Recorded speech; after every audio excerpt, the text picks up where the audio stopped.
Sometimes, the most disturbing detail in a story isn't how it ends, but what happens just before. A final message sent in haste, a sudden sharp intake of breath, a lingering feeling that something isn't right. In these cases, the victims seemed to sense what was coming, as if they knew the danger before anyone else did. Tonight, we opened 5 files where the warning signs were there, long before the mystery began. Welcome back to the Dark Side Files. Our first file concerns a story many of you know, but a detail you might have missed. Before her death in 2013, Elisa Lam sent a series of messages to her friends, messages that painted a picture of intense, escalating fear. She wrote about people following her, about feeling unsafe in the very hotel she was staying in, about an overwhelming urge to escape. Just days later, her body was found inside a water tank on the roof of the Cecil Hotel. The official conclusion was an accidental drowning, possibly linked to a bipolar episode. But those final words, filled with so much anxiety and confusion, leave many of us wondering. Was it just a mental health crisis? Or did she genuinely sense something far worse was about to happen? It's a tragedy officially explained, yet emotionally, it feels completely unresolved.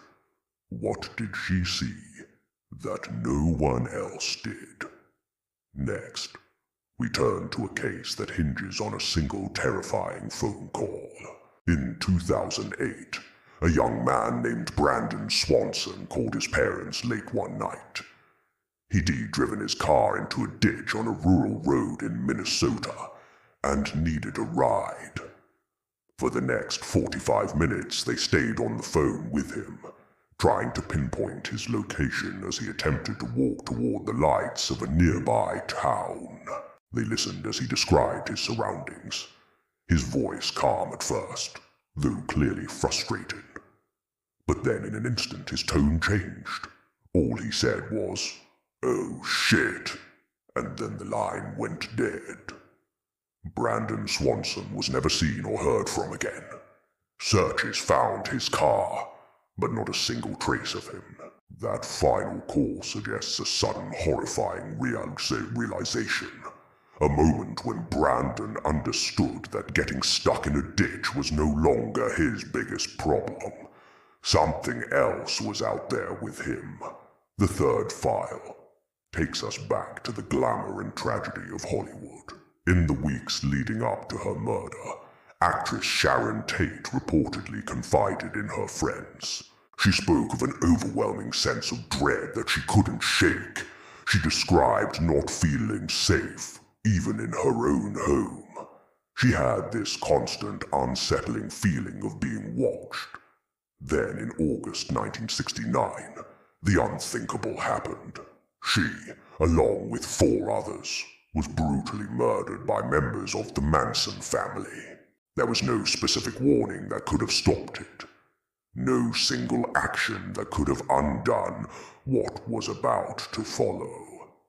There was only the haunting echo of her own fear, the chilling thought that she felt the danger approaching, long before it arrived at her door. Her premonition was a silent alarm that no one could hear. Our 4th case involves another disappearance that raises more questions than answers. Mitrice Richardson vanished in 2009 after being released from a Los Angeles County Sheriff's Station late at night, with no car, no phone, and no money. In the days before she was taken into custody for not paying a restaurant bill, she had written journal entries that revealed a state of profound distress. She described paranoia, deep confusion, and a terrifying sense of losing control of her own mind. Her remains were found 11 months later in a remote, rugged canyon. The official explanations focused on a possible mental health crisis, but the bizarre circumstances of her release from custody combined with her own written fears, have fueled questions that still linger to this day. Was her erratic behavior a sign of illness, or a rational response to a danger she couldn't articulate? For our final file, we go back in time to one of the most infamous disasters in history. Before the Titanic sank into the icy Atlantic in 1912, several passengers wrote letters and postcards to loved ones back home. Many of these notes expressed a strange sense of unease about the voyage. Some mentioned the ship's incredible speed, which they found thrilling but also unsettling. Others wrote about strange dreams or nightmares they'd had about the ship. A few spoke of an unshakable feeling of doom they couldn't quite explain. Of course, most of those letters were never meant to be read as final words. They were just casual observations. But in hindsight, they feel like prophecies. They feel like warnings written too early and understood far too late. It's as if a collective intuition was trying to sound an alarm, but the noise of celebration drowned it out. Fear isn't always irrational. Sometimes it's instinct. It's a quiet signal from deep within, telling us that something isn't right.